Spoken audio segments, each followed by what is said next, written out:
This is the story about a boy from Henryville, Indiana. In 1895, when he was 6 years old, his father passed away. His mother had to start working in a tomato cannery, leaving him to cook and care for his siblings. Life hit him hard at a very young age, and because of the difficult situation he faced, he had to work as a farmhand at the age of 10. When he was in 6th grade, he dropped out of high school and left his home. He started working as a painter of horse carriages. When he was 16, he faked his age to enlist in the US Army. After being honorably discharged a year later, he started working as a railway laborer and studied law at the nearby university, until he ruined his legal career by getting into a fight. He was forced to move back in with his mom and get a job selling life insurances. After some time, he got fired for not following orders. Some years later, he established a ferryboat company, and it was an instant success. Later on, he tried cashing in on his ferryboat business to create a chemical lamp manufacturing company, only to find out that another company was already selling electric lamps, much better than his company's lamps. All this hardship in life, but this guy wouldn't give up. He moved to work as a salesman for a tire company. But again, he lost his job when the company closed its manufacturing plant. By the age of 40, he met the general manager of an oil company, who asked him to run a service station for him. But the station had to close down again as a result of the Great Depression. That same year, the Shell Oil Company offered him a service station, rent-free, in return for paying the company a percentage of sales. He started operating the service station and also began to serve chicken dishes and other simple meals for people who were stopping by at the station. His pan-fried chicken soon became a favorite with the people of the area and made him famous in the region. A few years later, he took out the station and started a proper restaurant. After fairly succeeding at this venture, he started to advertise his food, and to his shock, an argument erupted out of the blue with a local competitor and resulted in a fatal shootout, with one of his employees dying.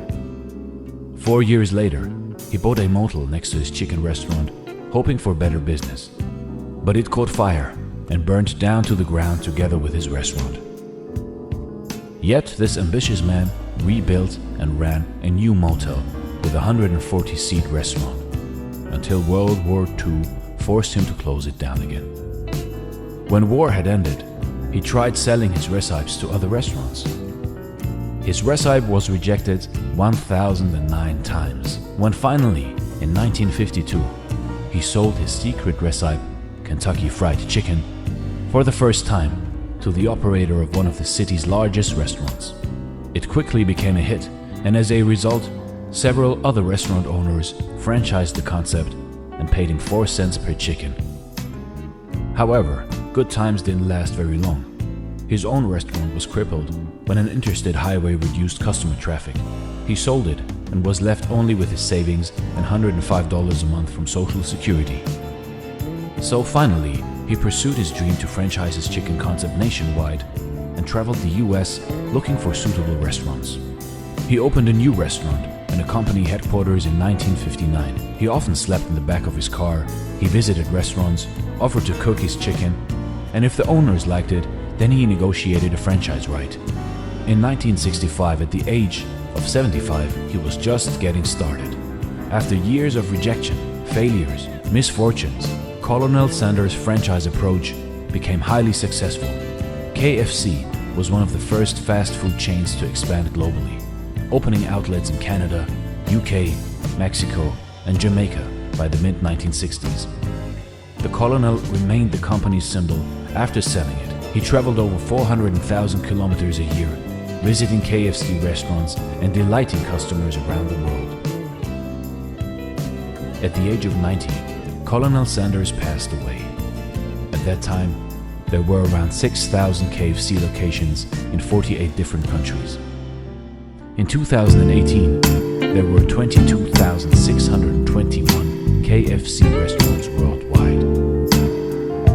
If you are overwhelmed by rejection or discouraged by setbacks, remember remember the story of Colonel Sanders, a 6th grade dropout, fired from multiple jobs, ruined his legal career, set back by the Great Depression, fire, and World War II.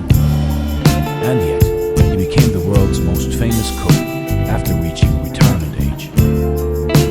Colonel Sanders, the creator of one of the largest fast food chains in the world, was many things. But above all, he was a great success story. With his story, we can learn that despite thousands of rejections and misfortunes, how dedication, along with hard work, can create success, regardless of age. Thanks for watching.